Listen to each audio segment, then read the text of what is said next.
بسم اللہ الرحمن الرحیم۔ معزز حاضرین و ناظرین، پیارے طلبہ و طالبات، جگر مراد آبادی کی دوسری غزل جو کلاس 10 میں شامل ہے آپ کی خدمت اقدس میں پیش کر رہے ہیں۔ اور سب سے پہلے ہم آئیں گے معانی کی طرف۔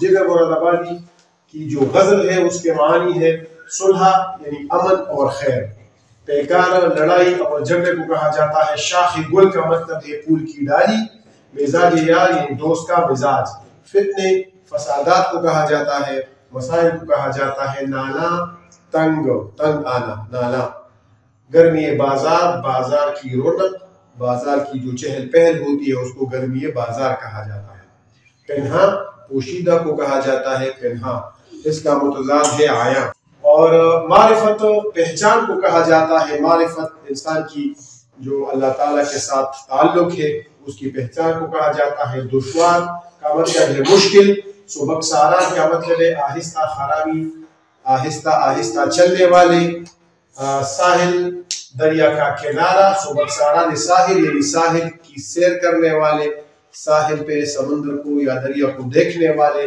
سبکساران ساحل، مجدار گرداب کو کہا جاتا ہے، بستی قصبے کو کہا جاتا ہے، رہنے کے علاقے کو کہا جاتا ہے بستی، تبسم زار مسکراہٹوں کی جگہ، تبسم زار کا مطلب ہے مسکراہٹوں کی جگہ، زہے شاد رہے، خوش رہے، موجز بیانی موجزے بیان کرنا، موجزوں کا اظہار کرنا، اور بہم کا مطلب ہے ساتھ میں، بہم کا مطلب ہے ساتھ میں۔ تو یہ جو مشکلات تھیں وہ ہم نے آپ کے سامنے رکھی، اب آئیں گے غزل کی قرت کی طرف اور غزل کی تشریح کی طرف انشاءاللہ تعالی۔ جگر مراد آبادی خوبصورت شاعر، غزل کے لہجے، غزل کے مزاج سے مطابقت رکھنے والا شاعر، یہاں پہ کلاس 10 میں ان کی جو دوسری غزل شامل نصاب ہے، کلاس 10 کی اردو میں، محبت صلح بھی پیکار بھی ہے، یہ شاخی گل بھی ہے تلوار بھی ہے، طبیعت عشق کی خوددار بھی ہے، ادھر نازک مزاج یار بھی ہے، یہ فتنے جن سے ایک دنیا ہے نالا، انہی سے گرمی بازار بھی ہے، اسی انسان میں ہے، اسی انسان میں سب کچھ ہے پنہا، اسی انسان میں سب کچھ ہے پنہا، مگر یہ معرفت دشوار بھی ہے، خبردار اے سبکساران ساحل، خبردار اے سبکساران ساحل، یہی ساحل کبھی مجدار بھی ہے، یہی دنیا ہے بستی آنسوؤں کی، یہی دنیا تبسم زار بھی ہے، ان آنکھوں کی زہے موجز بیانی، باہم انکار بھی اقرار بھی ہے۔ یہ جگر مراد آبادی کی دوسری غزل ہے جو کلاس 10 میں شامل ہے۔ جگر کی اس غزل کا مطلع ہے محبت صلح بھی پیکار بھی ہے، یہ شاخ گل بھی ہے تلوار بھی ہے۔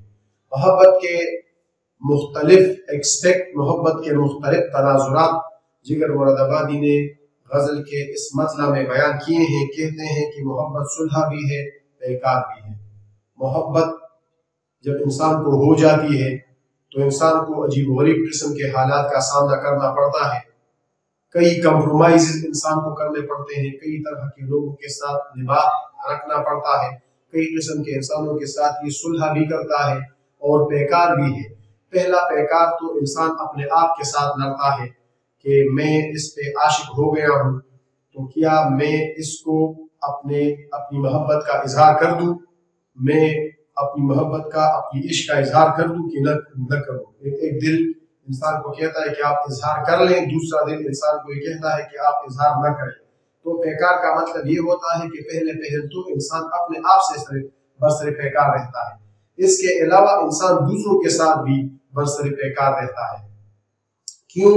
کیونکہ رقیب ہوتے ہیں اور طرح طرح کے ادھر ادھر دوسرے بھی ایسے عناصر ہوتے ہیں جو آپ کو محبت سے باز رکھنے، آپ کو محبت چھوڑنے پہ وہ مجبور کرتے ہیں، لیکن چونکہ آپ کا عشق سچا ہوتا ہے آپ اس کو چھوڑنے پہ مجبور نہیں ہوتے۔ تو پیکار کا مطلب یہ ہے کہ انسان محبت میں کئی طرح کے مسائل اور کئی طرح کے جگہوں سے بھی نبرد آزما ہوتا ہے۔ یہ شاخ گل بھی ہے تلوار بھی ہے۔